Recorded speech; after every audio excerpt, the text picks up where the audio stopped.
kulankan ay ujeedadiisu ahayd sidii dadka beelaha la haybsooco ee ku dhaqan guud ahaanba Soomaaliland ay ugu soo bixi lahaayeen qaadashada diiwaangelinta Soomaaliland oo dhawaan la filayo inay ka dhacdo dalka ayaa munaasabad lagu dhiirigelinayo oo ka dhacday magaalada Hargeysa waxa ka qayb galay wasiir dawlaha wasaaradda biyaha Soomaaliland saddexda xisbi qaran ee Soomaaliland komishanka doorashooyinka qaranka ee Soomaaliland sidoo kalena waxa ka qayb galay salaadiin iyo cuqaal ka soo jeeda beelaha la haybsooco kuwaas oo bulshada u soo bandhigay inay muhiim tahay inay u soo baxaan isla markaana ay qaataan kaarka codbixinta marka waqtigeega la gaadho ugu horeyna gudoomiyaha ururka Soofayo Kaysay Cabdilaahi ayaa si qoto dheer uga warantay ujeedada kulankan muhiimada kulankan horta wuxuu ka mid yahay kulamo hore oo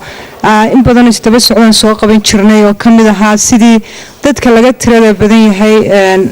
ay uga qayb qaadan lahaayeen ka qaybgalka siyaasadda wadanka ay uga qayb qaadan lahaayeen iyo sida ay heleen xaqooda siyaasiga ama kooda waxbarasho ama shaqo ahaanba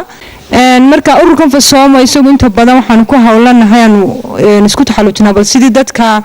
ay xaqooda u heli lahaayeen ku siyaasadeed iyo ku waxbarasho iyo ku shaqaba wasiir dawlaha wasaaradda biyaha Soomaaliland mudane Mahdi Cismaan Buuri oo kulankaasi ka hadlay ayaa si weyn u dardaaray soo qaybgalayaasha inay xaq u leeyihiin inay codeeyaan isla markaana ay soo saaraan aqoon-yahano matala beelaha la haybsooco si bay yiri bulshada ay ula sinaadaan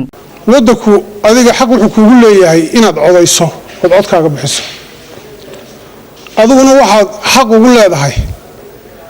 حرية الاختيار هي حرية القول إن كادونتو أدو عضين كرتون لغو قصبين عد هي إن أدكعبان كرتون وحي كل باه أيضاً عدنا بالدورين عدنا حيالين كل كاو حويان وهوها قلياشا دولدو كوبان تهي دهدانت كل هاين روحكم متلاه ما ogaana si siyaasadda dalku halka marayso kalena waxa kulankaasi ka hadlay qaar kamid ah xildhibaanada golaha wakiilada iyo guurtida iyagoo dul istaagay muhiimada ay leedahay in la garif taago dadka beelaha la haybsooco si Ilaahay subhanahu wa ta'ala aqoonnimada wala quraankiisa wuxuu noogu sheegay inna khalaqnaakum min dhakarin wa untha wa ja'alnaakum shu'uban wa qabaa'ila lita'arafu inna akramakum 'inda Allahi atqaakum شوف الكلام بل إلهي هذا الكيس وفير صدا لبي يديك بان دي كابور شعوبيه قبائل بان دي كدغني سي ay sugu garataan wasiuna inuu ismacrifo sugu garanee ma hasa inuu sugu faaniyo si inuu sugu muqooriniyo si inuu sugu xoog sheegana ma aha